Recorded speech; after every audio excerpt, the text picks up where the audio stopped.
Good morning my dear student. देखिए आज की इस क्लास में हमको एक बहुत ही ज़्यादा इंपॉर्टेंट क्वेश्चन को देखना है। क्वेश्चन है कि बेटा आपके पास डीडीटी पर संक्षिप्त टिप्पणी लिखिए। हर साल बोर्ड में आने वाला एक इंपॉर्टेंट क्वेश्चन है बेटा। इस क्वेश्चन को आप अच्छी तरह से समझेंगे कि अगर हमसे पूछा रहा है कि डीडीटी पर संक्षिप्त टिप्पणी लिखिए तो आप किस तरह से वहाँ इसका आंसर देंगे। तो देखिए ध्यान से, डीडीटी का उपयोग एक संपर्क कीटनाशक की भांति किया जाता है। डीडीटी का प्रयोग हम किसकी तरह करते हैं बेटा? संपर्क कीटनाशक के रूप में करते हैं।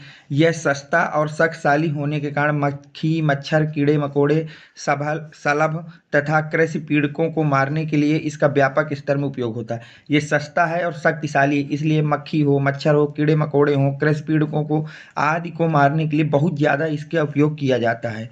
यह मुख्यतः मलेरिया फैलाने वाले मादा एनोफिलीज मच्छर या टाइफस वाहक जुओं को समाप्त करने में प्रभावकारी होता है। मुख्य रूप से जो मलेरिया फैलाने वाला मादा मच्छर होता है जिसका नाम होता है बेटा एनोफिलीज, उस मच्छर के लिए, और टाइफस वाहक जुओं को मारने के लिए सबसे ज़्यादा प्रभावकारी होता है। द्वितीय विश्व युद्ध के पश्चात कीटनाशकों के रूप में डीडीटी का उपयोग विश्व स्तर पर तेजी से बढ़ा। द्वितीय विश्व युद्ध के बाद जो है बेटा कीटनाशक के रूप में डीडीटी का उपयोग विश्व में बहुत तेजी से बढ़ा। 1994 ईस्वी के अंत में डीडीटी का अत्यधिक उपयोग के कारण उत्पन्न होने वाली समस्याएं सामने आने लगी, और 1940 ईस्वी में क्या हुआ बेटा कि इसके उपयोग से जो पर्यावरण में होने वाली समस्याएं थी वो हमारे सामने आने लगी।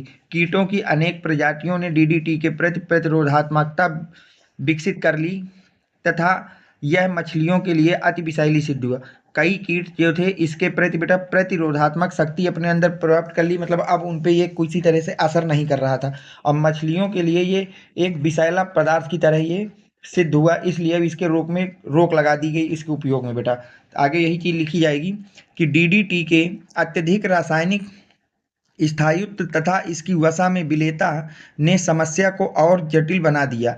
क्या होता था कि बेटा डीडीटी बहुत ज़्यादा रासायनिक स्थायित्व, मतलब जल्दी ये कहीं पर डिस्ट्रॉय नहीं होता था और वसा में आसानी से घुल जाता था, जिसके कारण इसकी जो समस्या थी वो और जटिल बन गई थी। जंतुओं द्वारा डीडीटी का शीघ्रता से उपापचय नहीं होता था और जंतु जो है इसको सीधे डायरेक्ट खत्म नहीं कर पाते थे इसके प्रभाव को, बल्कि यह वसी ऊतकों में एकत्रित तथा संग्रहित हो जाता था।